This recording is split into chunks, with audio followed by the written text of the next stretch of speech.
Welcome to the Live Life Well podcast for busy women with me, Joanne Bibby. I hope this is a place where you'll find encouragement, inspiration and community to live life well, body, mind and soul. Hello and welcome to this episode of the Live Life Well podcast for busy women with myself, Joanne Bibby. And I hope this is a place where, as a busy woman, you can come and just feel empowered to know that you are worth taking care of and you're worth going after your purpose and to live a fulfilling life. And I am delighted to introduce tonight's guest, my good friend, and let me read this. Michelle, you are a qualified psychotherapist, trainer, and wellbeing practitioner. So my good friend Michelle Leeder is with us tonight, and we're going to be talking about all sorts of fabulous things. So Michelle, do you want to just say hello and maybe tell us a bit about you, what you do, why you love it, and how you've come to be a counsellor and therapist? Hello. Hey, everybody. So I'm Michelle. I live in Chesterfield. That's where me and you first met, didn't we? In the bonny wee parts of Chesterfield. I'm trying to speak in your native language here. Thanks for that. Help me understand what you're saying. That's great. I moved up to Chesterfield, I think it was 5 years ago. I'm not really sure. Who knows? 5 years ago. From Essex, and then before that I grew up in South London. That's where I lived for most of my life. Moved up to Chesterfield 5 years ago, and at that point I had two really young children. I've had a background in working with young people on the fringes of society, so always in like a caring capacity in some way. So I used to work with homeless young people and young mums and NEET young people, so young people not in education, employment or training. So those young people that are always on the outskirts, those that, other people would call a nuisance, but I love. And I loved and I still love. Anyway, I got a job working in Sheffield at that point, working with those types of young people. And at that point, I thought, you know what, I feel like I need a little bit of training. I need to go somewhere else in my career, in my life. I had two young children, so I was actually really looking for a space out of being a mum, if you know what I mean. I just wanted to carve out a little bit of space for myself. And I was thinking about all these different career roles, and this opportunity came up to train at an amazing place in Sheffield called the Academy Space, and they were doing you could sign up to do a 6-week like intro to counselling course, and then if you wanted to carry on you could, but you didn't have to. And I thought, brilliant, I think that will really help me in my work with young people. I'll sign up and do 6 weeks intro to counselling course. It will give me a Thursday night out, away from the kids. I'll be able to just be in this space, learning a little bit and just developing myself a little bit. And then 6 weeks turned into a year, and then a year turned into 3 years, and now it's been however many, 4, 5 years. Here we are now, fully qualified, and full-time counsellor, therapist, wellbeing practitioner. That's a very potted version, but that's basically where that journey came from and why I'm here today doing what I do. Oh, amazing. And it's just great to see you doing what you love and what you're so good at. I love watching your journey. And I love how you incorporate the well-being side into your counselling as well. And I know you're really passionate about that. So just a question I love to ask all of my guests. What does living life well look like for you? It's a really good question, and I've been thinking about it a lot. I think that I'm in a place in my life now where I feel like I am being my truest and most authentic version of myself. So that is partly it, that I am just really being exactly who I'm meant to be and where I'm meant to be. And there's a lot of elements that have come in to help mold me in this way.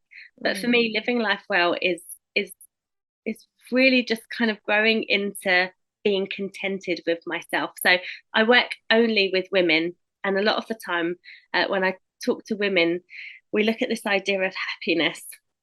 And for me, it's not really about being happy. I don't think living life well for me means being happy, although it's really nice to be happy. It, but it goes deeper than that. It's like a contentment. I don't feel restless anymore. I don't feel like I'm constantly searching or trying to impress or trying to hustle. I just feel like I'm settled, contented. And this feels really different to, I think, how I've ever felt. And so there's something around that for me about living life well. And there's real practical parts of that as well, about how I carve my weeks out and what I do with my downtime and my spare time. But for me, it's like I feel like I found a sense of peace and contentment. Even when things feel difficult, I think I can sit in contentment. That's so good, because I think sometimes happiness is almost dependent on external circumstances, isn't it? And if we're striving for happiness, it's almost like always not within our reach, is it? Because it's almost something we can't control. But contentment is something we can choose, I think, regardless of our situations, isn't it? And so it sounds like, yeah, choosing contentment rather than striving after happiness is a really good life goal. And it sounds like sort of truth and being authentic are really strong values for you. So I guess it's something around getting to a place where you feel you're living your life in a way you can be your true and authentic self. And I feel like that's something you probably help people with, is getting from the place where they are, not to where they want to be, but sort of, what's the word, dealing with that separation and bringing those two things together, sort of helping women accept where they are and acknowledging that and striving for somewhere else in the distance. Does that make sense? I might be waffling. We often talk about journey in the work I do, and there is a sense of flow and a sense of movement. So I often talk about flow and movement as well. So journey, flow, movement. So there's a sense that actually we are doing something dynamic. It's going somewhere. Particularly, I work a lot with trauma, particularly those who feel really stuck in a particular way of being or within their trauma. Actually, the work we do creates a sense of flow and movement out of that. However, at the same time, there is also a sense where we stop for a while and just settle into who we are right now. So we're not constantly trying to be something else, or at least this is the kind of work that I bring into the counselling space, or that I do with the women that I work with. It's not that we're constantly striving for the next version of ourselves, but actually, what does it look like to sit with who you are right now and all the feelings and all the relationship you have with yourself? What's that like as well? And that's always really interesting work. And something I think we struggle with sometimes is to be like, okay, there's parts of myself that I really connect with and parts I feel really disconnected with, or parts I just really dislike. So how can we sit in the here and now and feel that contentment? It's important. It's interesting. Yeah, I love that word, contentment. I think that's a great thing to work towards. And yeah, I think we can really separate parts of ourselves out, can't we? I'm just thinking of, if you've got like an idea of your ideal self and where you are now, and you see those things as being quite far apart, there's something really powerful about seeing yourself as your ideal self, like you are where you are, accepting where you are and seeing your strengths and having value in yourself, rather than like separating the parts. Yeah, I think I'm just trying to explore that concept in my head, but I like it.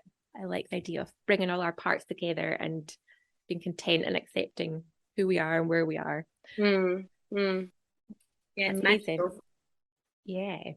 So we were just saying before we pressed record tonight that we've happened to plan this episode on World Mental Health Day, which I think is quite special. I think it's something we're both really, we care about. We care about looking after our own mental health and supporting other women to take care of theirs.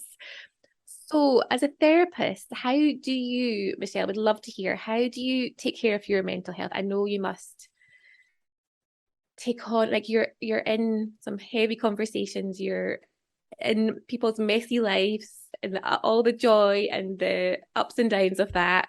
How do you take care of yourself amongst all of that, taking care of your clients? And how do you encourage the people that you connect with to take care of their mental health? Mm.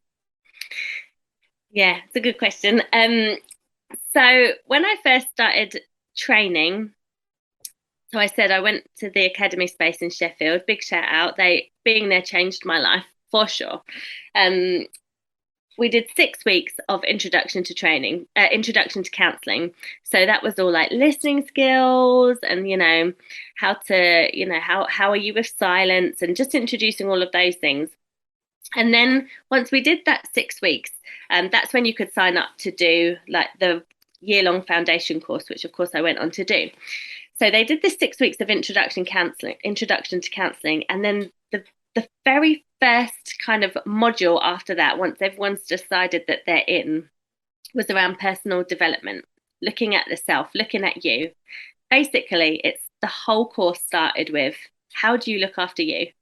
And I was amazed by this, because I would have kind of thought, well, okay, well, we need to develop our counselling skills. We need to develop how we're going to be with people and how we're going to be able to give to people. And they turned that on that head and they said, no, no, no, no, that's not where we start. We start with you. If you're going to get into this, if you're interested in this, then you need to work out how you look after you in all this.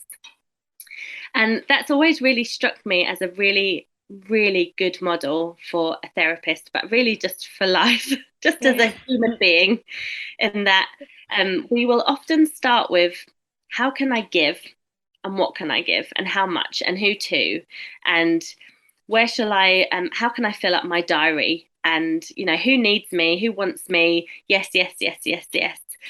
But what if we were to turn that on its head? So, and so turn it on its head and sort of ask ourselves, okay, well, actually, would that stuff be more beneficial if it came secondary? And firstly, we ask ourselves, well, how am I? How do I look after myself? So that's kind of the ethos I've taken on, really, in that I put myself first quite a lot of the time. Practically, it looks like a few things. One, my diary is so empty outside of work. So I lived in Essex, and I have some really dear friends in Essex, and we're trying to find a date for them to come up. And I said to them, there's literally only one date between now and December that I am unavailable. Every other weekend, I'm fully available.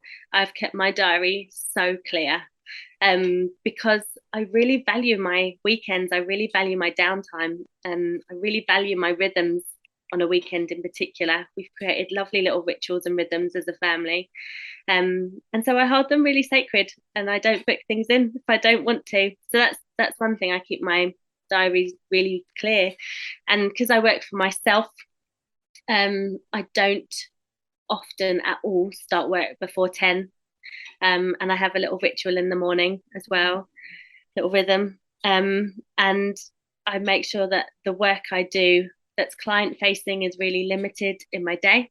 So I won't do generally more than 3 or 4 clients in a day, although there is an exception to that, which is a Thursday. Thursday is my really busy day. So I'm just really, really careful. I shed the idea that busy is validation a long time ago.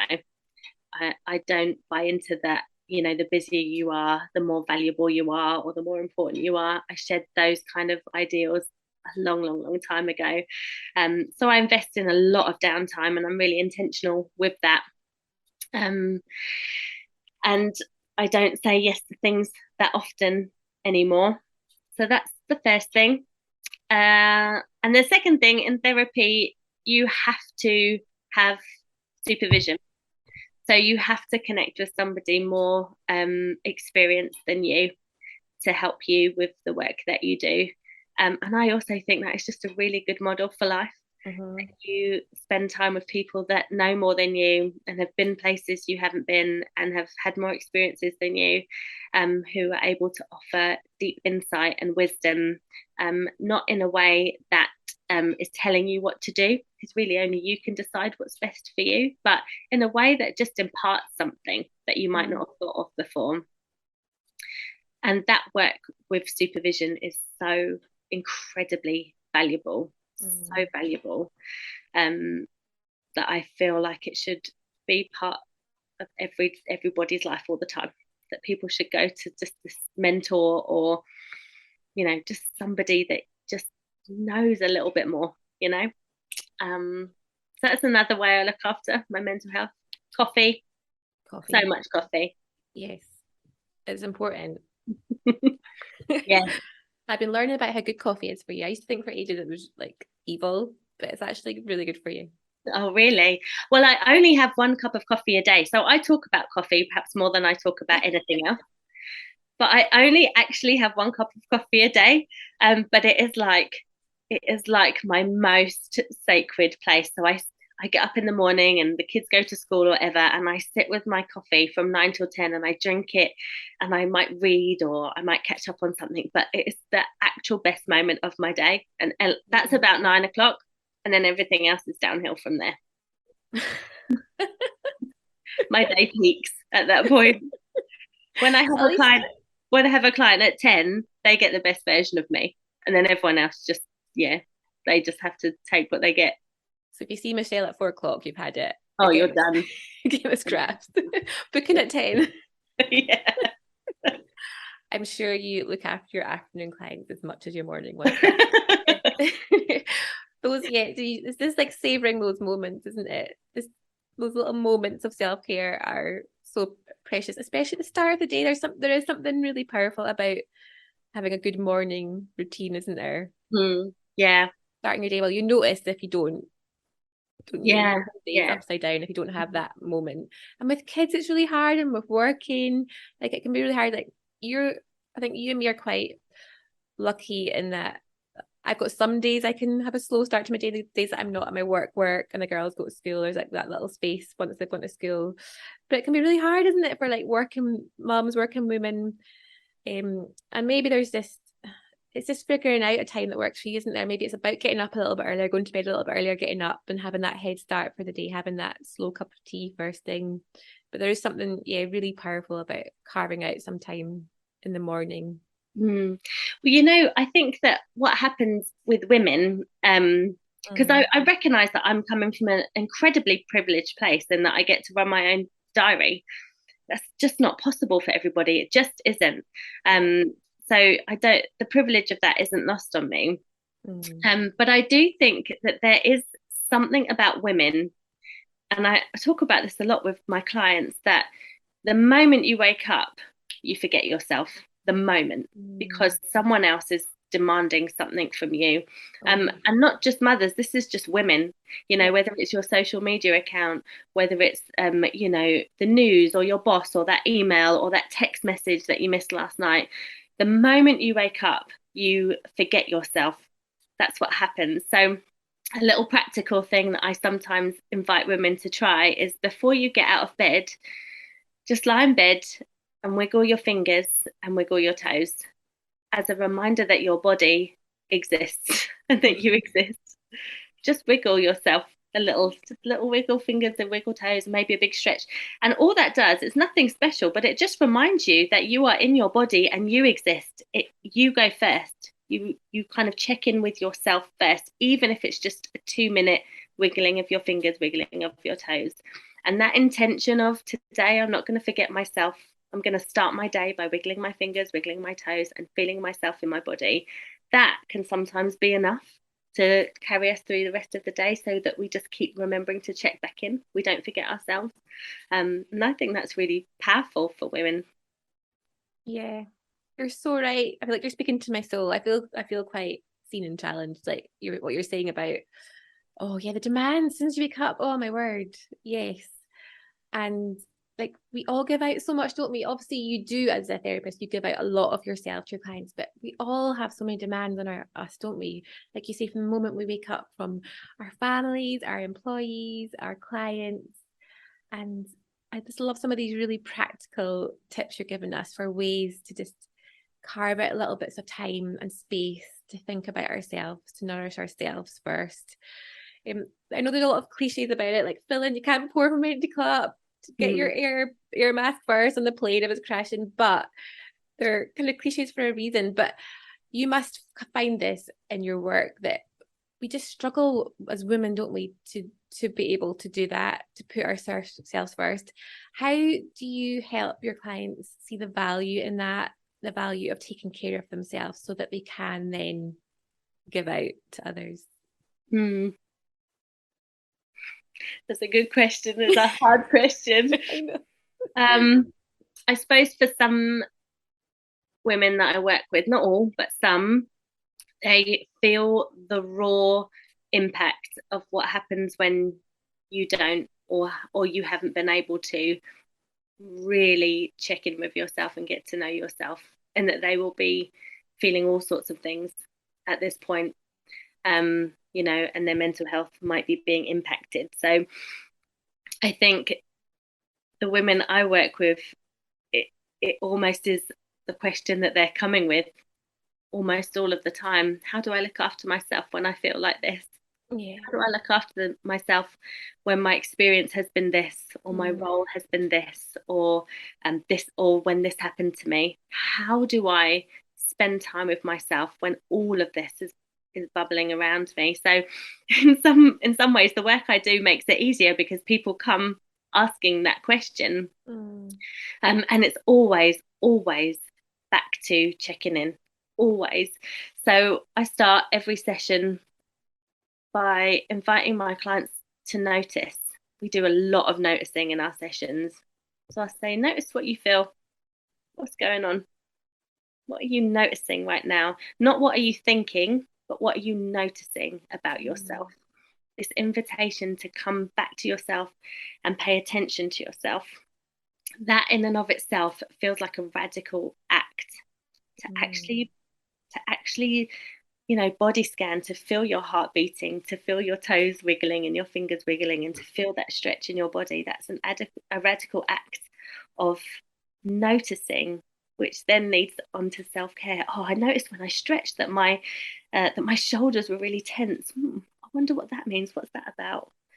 Am I holding my shoulders up? Why am I hunched over? What stress am I feeling? What do I feel is weighing me down at the minute? And then we can start to unpack some of that. So I think it starts with noticing actually what is the truth? What is actually happening in your body, and what is your body telling you about how you are? It's so powerful. Yeah, I get that. And sometimes that can be scary, can't it? And I guess doing it with someone like you is ideal because you're in a safe space where someone's almost holding you in that moment, aren't they? Would you have any advice if someone maybe right now doesn't have a therapist? Like, I would recommend, if you need to have a therapist, get one, because it's really, really helpful. I was lucky enough to be able to have one last year, and it really helped me work through some stuff. But I know, again, that is a privilege sometimes to be able to afford and access these things. So if you can, amazing. But maybe with that, there's sort of noticing if some kind of scary or uncomfortable emotions come up. I know I'm not great at feeling my feelings. I don't like to sometimes. I'd rather just ignore them. But also, this is probably two different questions in one, but what you were saying, going back to like having a really good sort of inner circle or mentors in your life, what are ways we can access or do these things safely? If you say you couldn't afford a therapist or counselor right now, what's a safe way to feel your feelings, and what's a good way to surround yourself with positive voices into your life? Again, a really good question, but very difficult. Sorry, I'm asking you all the tricky questions now. Okay, so the first question was, what do you do if you can't go to therapy, but you need to feel your feelings? But Yes. but yeah, there's something going on within you that you're noticing that feels very difficult. Yes. Yeah. Firstly, to say that free therapy does exist, and it is fantastic. Mm. So the therapists that offer free therapy will be hugely highly qualified or practicing, and it's not second rate, is what I'm saying. Having worked in those arenas myself, I know that people are so deeply committed now. I know there's heaps of waiting lists and all that kind of stuff, but don't shy away from it because it's free. You'll get some of the best care, I think, there, because people do it, from a real passion. Yeah. And I know from being in those places firsthand. So there is that. But the first thing I think would be to say that there is nothing so overwhelming that you can't handle, but how you have handled it is fine. We think that coping mechanisms, they've got like a really bad name, but actually we develop really sophisticated coping mechanisms to deal with stuff that's really difficult. And if they've kind of kept you going up until this point, well done you for keeping going through all of the stuff that has happened and for all the big feelings that you're feeling. So you can kind of give yourself a break if you're beating yourself up at the minute about going, oh yeah, but I do this to cope. Well, maybe it's helped you. But you can ask the question, is it still needed? Or actually, is there something else that might help me more? So the two questions are interconnected, really, because at that point it might be like, well, who is trusted? Who can I trust? Who feels safe? That will be the main thing when you're looking for somebody that's going to support you, or you want to reach out to, or you want to connect with, or get advice from, or whatever. It will be around who feels safe, who can I trust, who can I give my free and full consent to and share myself with them. And I know that they're going to hear me. I know that they're going to see me. They're not going to judge me. They're not going to shame me. They're not going to try and tell me what to do or advise, because advice isn't always really helpful. But actually, who can I go to that will just be with me? Who will be with me? Somewhere along the line, and I don't know my source for this, so don't ask me to name it because I don't know, but somewhere along the line I heard that empathy means to suffer with. And if we are able to connect with people in empathy, it means that we're able to be with them in their suffering, not to fix it, not to necessarily change it or advise out of it, but to be with them in it means to suffer with. And if you can find someone that can offer you that, to be with you, to really hear you in all that you are, and acknowledge you and see you and understand you and just listen to you, they'll feel like a safe person. And you don't need to pay for that. It could be your grandma, it could be your neighbor, it could be it could be a friend, but the main thing is that they feel really safe to you. You've got to feel safe to you, or else it's going to feel really what's the word, impactful, maybe traumatic even.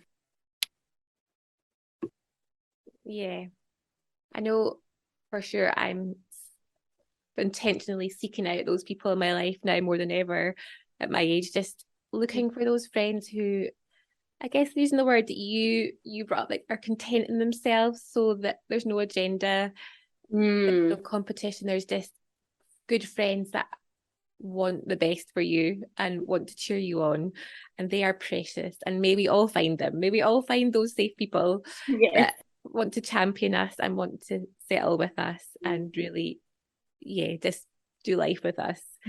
And whether that's a friend or a therapist, then it's all good. And I just think that's just a great form of self-care, is finding those people. There's a beautiful quote by someone called Irvin Yalom, and he just simply says this: it's the relationship that heals.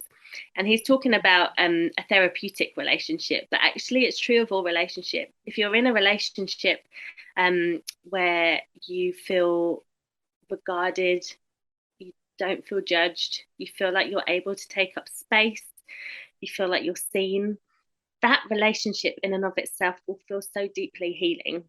So it's the relationship that heals. So if you can find a relationship, I mean, therapy has a whole nother set of skills, and I would always encourage anybody to go. So it doesn't take the place of therapy, but it can be really healing to be in a relationship where you are so fully seen, and you are so fully regarded in all that you are and all that you have been through. That can be really, really healing. Yeah, and those people are rare and precious. So grab them, grab hold of them, and Yes. don't let go of them. And just one more thing I'd love to ask you about, Michelle. You kind of touched on it, but when I think of you, when I think of Michelle, I think of this concept of slow living. Um, I love your posts you share about it. They always really inspire me. And you have sort of given us some really good tips about just guarding our time and being like really valuing our downtime. And you've really challenged me that you keep your diary so clear. I do not know how you do it, but it's something I would, I can only try and work towards. So how can we just incorporate that concept into our daily lives, thinking about our mental health and thinking about our self-care? What does slow living mean to you, and how do you incorporate that? And maybe other ways that you haven't mentioned already. Mm. Yeah. So slow living isn't just about a free diary, although it really helps, but I think it's about challenging your relationship with why you're busy. Mm. Why do we fill up our time? When we do fill up our time, does it have our full consent? Or have we said yes out of obligation or expectation? Are we doing things begrudgingly? What does that feel like? What does that do to us? So I think, first of all, it's about challenging our relationship with why we're busy. Why do we fill Mm. ourselves up?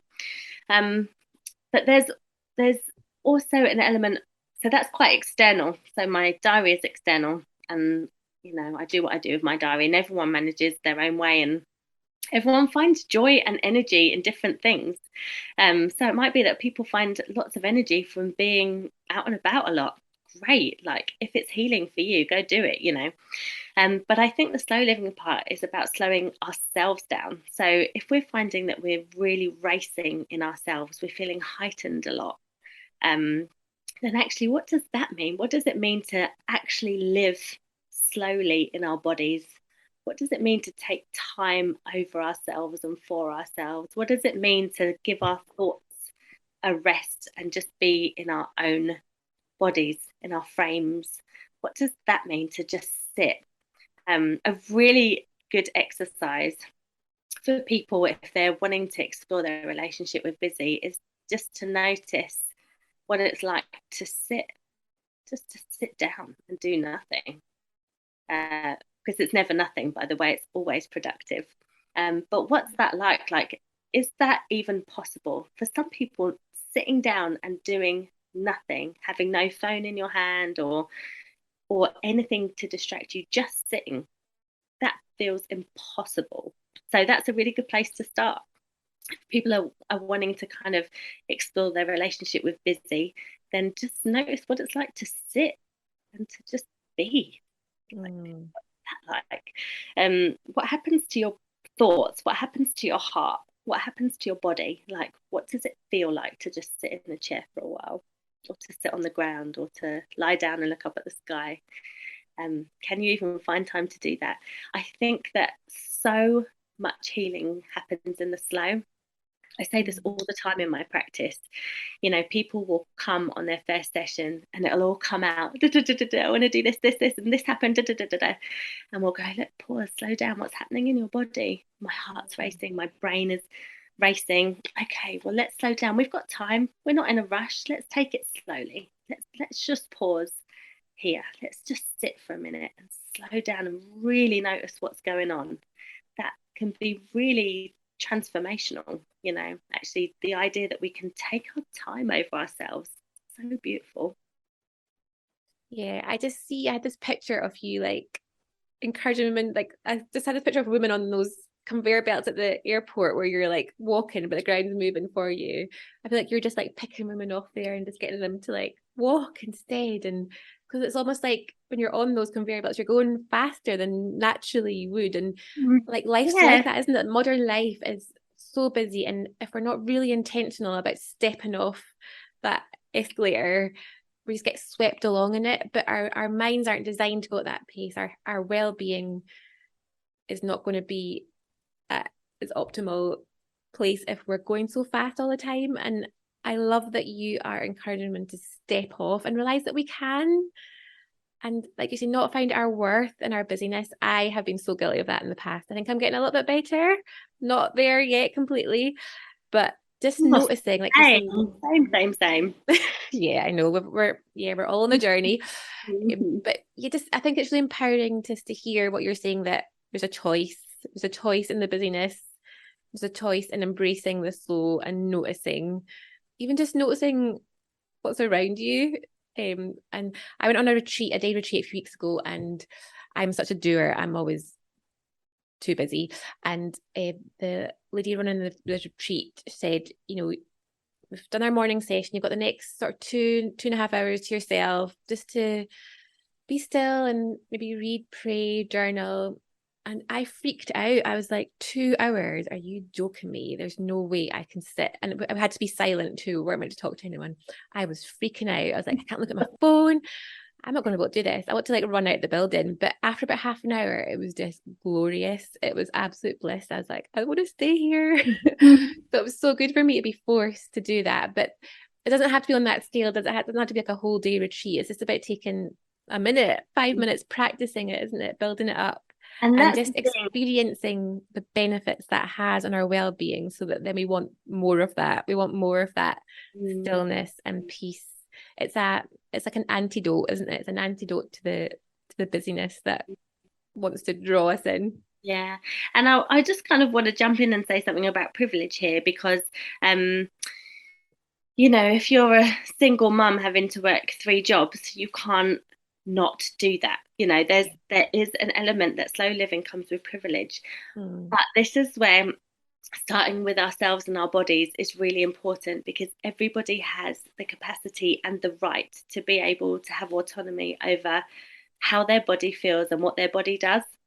So even if you're up against it because you have to earn Mm. the money or you have to put in the time or your diary has to be busy for whatever reason, actually there is an opportunity or an invitation for you to then just do it in a slow body.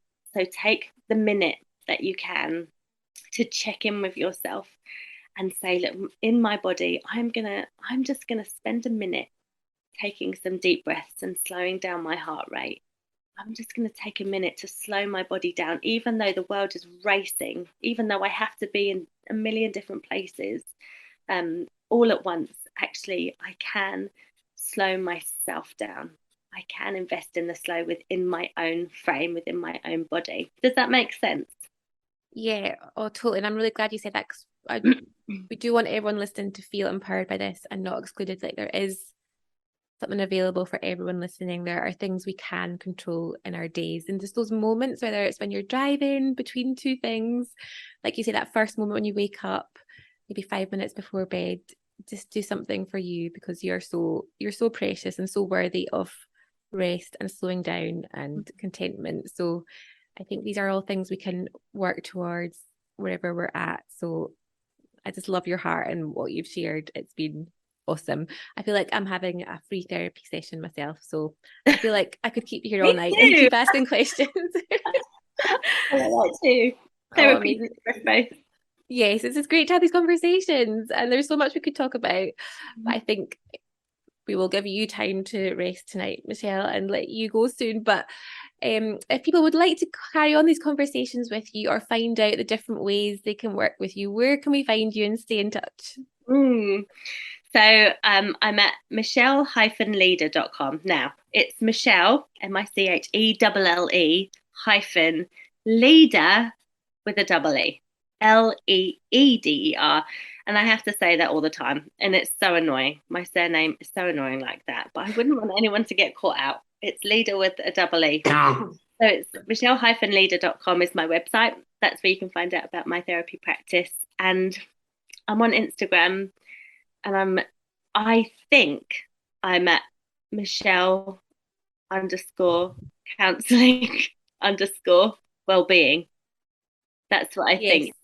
Michelle underscore counseling underscore wellbeing. Got it That's here. right. And I would recommend you follow Michelle, because she's the most fun therapist I know. Due to your type 7 personality, I love your balance of fun and joy, but also addressing those serious issues and important issues, not just serious, important to women and well-being and all those things. So I would so recommend following you and just having a chat with you. Everyone needs a bit of Michelle in their lives, for sure. Oh, that's so lovely. Thank you for saying that. Very true, very true. And look out for Michelle's retreats that she runs with her friend over in Ireland. They look absolutely amazing. Like goals right there to go on one of those retreats with you guys. Well, we should definitely bring it over here. This is what we're thinking. Hopefully next year we can bring one over here. Oh, please do. That'd be awesome. Because those moments of retreat are really, really precious. So please do that. So just for fun, to end on a fun note, as we all like a bit of fun, that is very important for our mental health and well-being and self-care, to have fun every day. So Michelle, tell us for fun, what would you choose to have for your last meal on this earth?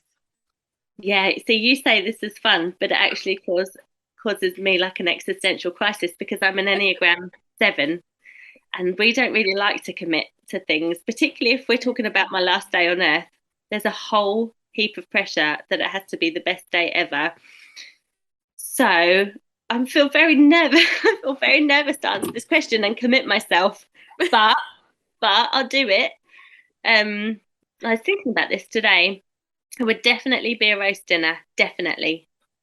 I say definitely. Oh, would it be, or would But it just be for today, you'd say just for today. If it's, okay? you could change it tomorrow, but today, you don't have to Great. commit to this for every day. That might be your last day. Okay, I've got three options. One would be a roast dinner. If I wasn't allowed a roast dinner, then just roast potatoes and peas and gravy would be fine. You can have it all. It's okay. Okay. Whatever you Or want. like a stone baked pizza.